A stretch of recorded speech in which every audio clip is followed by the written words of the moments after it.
Hi, this is James from Elusive Disc. I'm joined here by Shane from Intervention Records. I want to thank you for taking the time out of your show to come talk to us for a few minutes about Intervention Records. I'm more than happy to. You're one of my great retailers. I really appreciate the time. Oh, thank you very much for all the passion you put in your projects. It really comes out on the record when you're listening to it. Thank you so much. So I want to ask you about one of your more recent releases, Frampton. Do you want to talk about it? Yeah, the Peter Frampton. We call it the Frampton at 50 series. Mm-hmm.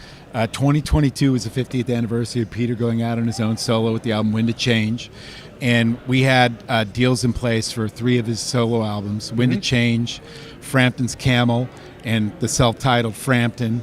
And those are really the albums that Peter did that, he later went out to tour, became Frampton Comes Alive. And it's really those 3 albums, the studio albums, represent Peter's journey and growth. This is from humble pie to being a solo superstar and making one of the, it's the greatest, my understanding is it's still the highest selling live album of all time and one of the most beloved albums.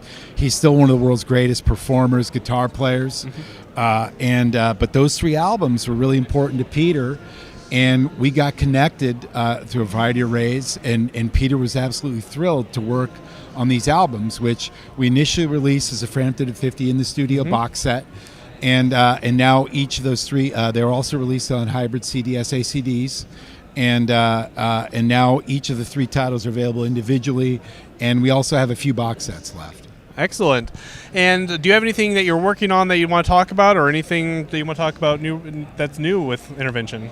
Yeah, absolutely. A little bit of Back to the Future. As we all do, we run out of stuff that we've had in print for years, and sometimes sometimes you have to get a license renewed. You have to work on some deals. Yes. The very first title that I worked on, IR001, is Steelers Wheel, Jerry Rafferty and Joe Egan. The song, Stuck in the Middle with You is one of the most iconic rock songs of all time. And more important than that title has really got a special place in my heart. When I first started in this business in 2015, I had a number of titles greenlit and boxes of tapes got sent to Kevin Gray. A number of them were half-inch safety copies. You guys know all about the fact that I'm very transparent about my sourcing. I'm very meticulous about it, just like Impex is. We are very much cut from the same cloth. So we had boxes of tapes, and Kevin's like, safety copies?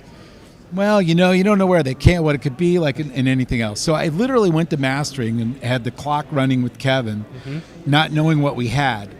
The first tape that we spun was side 1, track 1 of, I shouldn't say track 1, it's a reel, right? Yeah. But Late Again is the first track on Steelers Wheel's self-titled album.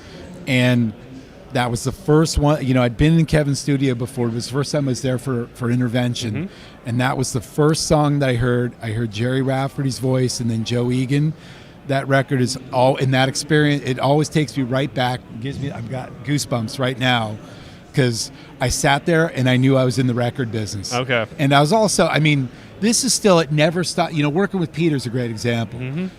I specialize in artist-approved titles. I love it when the artist is involved. Sometimes they just want to sign off and say, I love what you do and how you do it.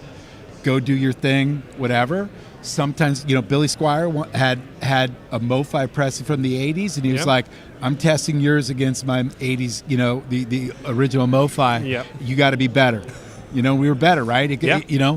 Peter wanted to be involved in everything. We worked on the jackets, the color, the inserts for the box set. They listened to the test pressings, every one of them. It was a great experience. I've been fortunate to have that, but I will tell you, I never stop losing that feeling that I get when I'm in a studio and I'm hearing one of my favorite albums of all time.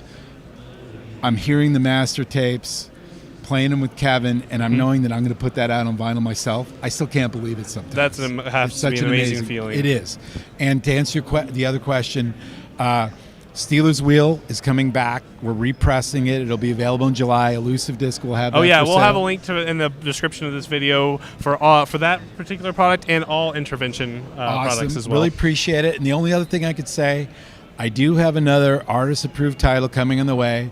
It's from an artist that I've done multiple titles with. Okay. I'm very close with him and his management. We have something greenlit. It's going to be a first-time on vinyl title. We're going through the usual, actually extra heroics to produce this title from a master source that is not going to be like anything anyone's ever heard. I can't share it yet. That's okay. But it's going to be great, and everybody's going to love it. Well, thank you so much for teasing that. When it is announced, subscribe to our email list. We will have it there or on our social media channels once that has been announced. Elusive Disc is always among the first to know. We try to thank you. We try to have everything up as quickly as possible. To switch gears, what was your first record? You mean as a human, not Yes. as a record producer? Yes.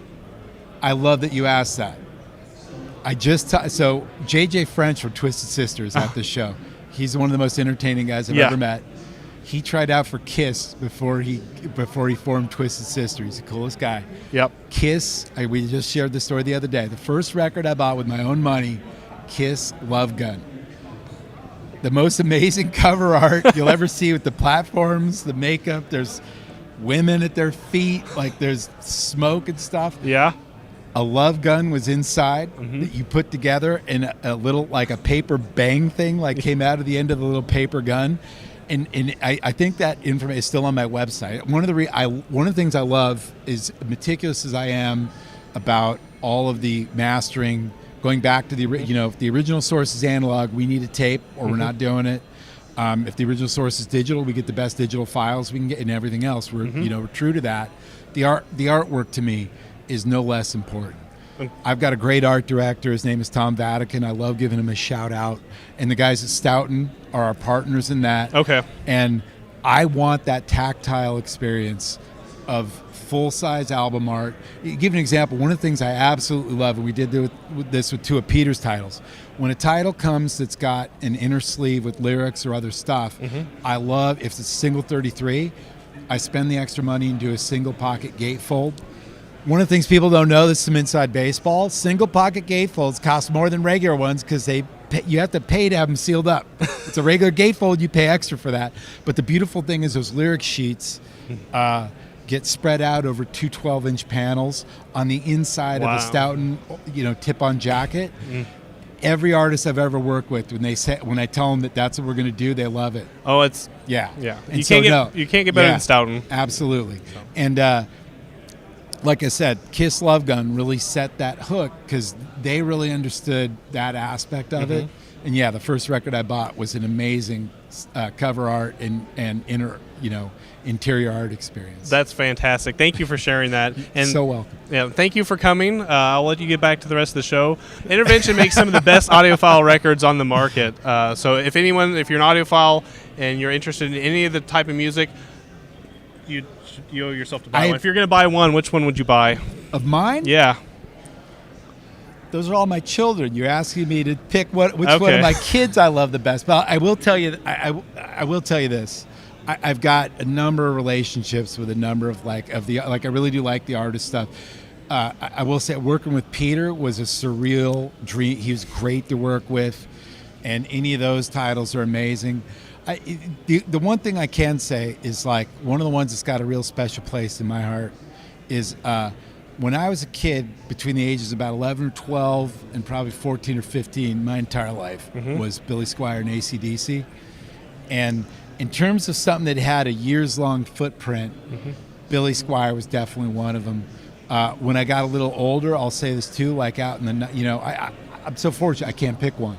Oh, well, thank you very much for joining us. I hope you have a good rest of the show. So welcome. Thanks for having me. All right, thank you. You bet.